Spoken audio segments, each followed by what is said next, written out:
Saya berharap di antara kita sekali seumur hidup mengkhatamkan baca la ilaha illallah 70.000. Ya, walaupun sekali seumur hidup.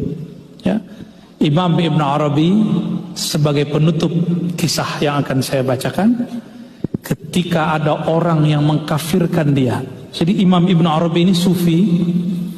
Satu kali ada ahli fikih mengatakan, aku bersaksi dan bernazar bahwa Ibn Arabi kafir dan aku akan kafirkan dia setiap ba'da sholat.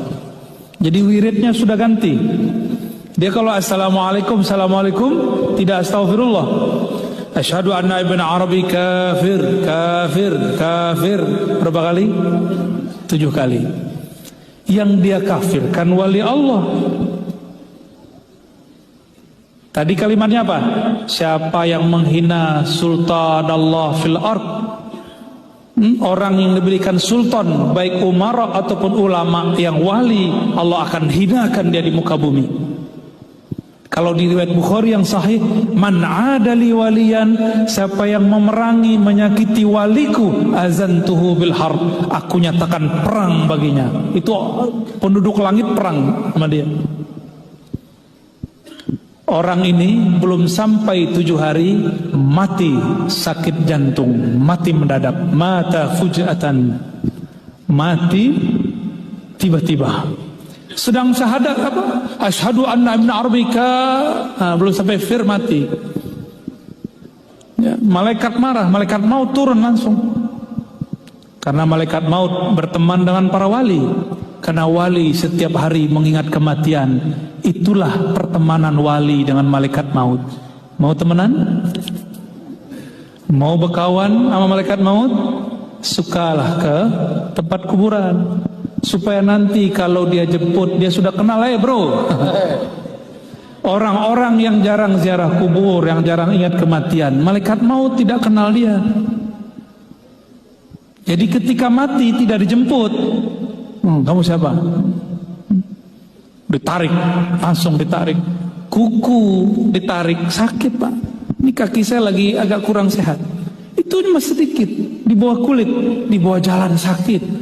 Kita keluarkan kulitnya sakit. Bayangkan jika yang keluar ruh. Ini orang lupa sama itu, yang mengkafir-kafirkan Ibn Arabi, bahwa Ibn Arabi setiap hari berteman dengan malaikat maut karena dia ingat mati setiap hari. Dan Ibn Arabi hampir setiap hari ziarah kubur. Nih, siapa yang kolbunya keras ziarah kubur? Kubur siapa yang paling berkat, yang mengena di kolbu? Kubur yang kita kenal. Sebelum ziarah kepada ulama, ziarahlah kepada orang yang dekat, orang tua. Rasakan di situ pasti nangis atau minimal sedih. Baru ziarah ke Datuk Kelampayan. Ini ziarah ke Datuk dulu, baru ke orang tua itu setelah balik. Ya, sebelum ziarah ke ulama, ziarah dulu ke orang tua. Syukur-syukur orang tuanya ulama, dapat 2 derajat. Ya. Ibn Arabi dapat kabar orang yang menuduhnya kafir mati. Ternyata Ibn Arabi punya hizib. Hizibnya kalau dibaca, orang yang nyerang dia mati. Bukan hizib Nasar, bukan. Dia punya hizib sendiri. Tapi siapakah yang pertama kali mentakziahi di karangan ulama? Bukan tetangganya, tapi Ibnu Arabi.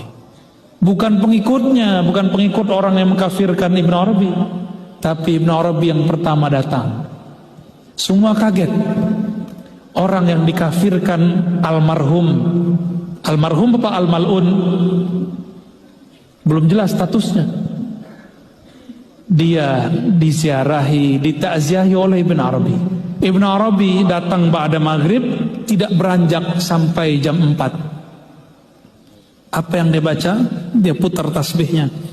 Afdhalu dzikri la ilaha illallah, la ilaha illallah, terus sampai khatam 70.000. Ternyata Ibn Arabi dikasyafkan Allah, orang itu wajahnya hitam. Wajahnya hitam hancur hancur kayak seperti kena bisul, hancur wajahnya.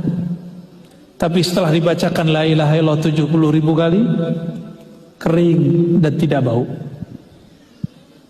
Ibnu, maka wali-wali Allah tidak pernah dendam. Ya, guru-guru mulia kita tidak pernah dendam sama orang yang bencinya. Benci-bencilah. Imam Bukhari tidak pernah dendam kepada Gubernur Ahmad bin Khalid. Tidak pernah dendam. Dengan ini saya menyarankan diri saya sendiri dan kita semua, mari menghidupkan zikir la ilaha illallah. Tapi jangan lupa setiap 100 kali salawat.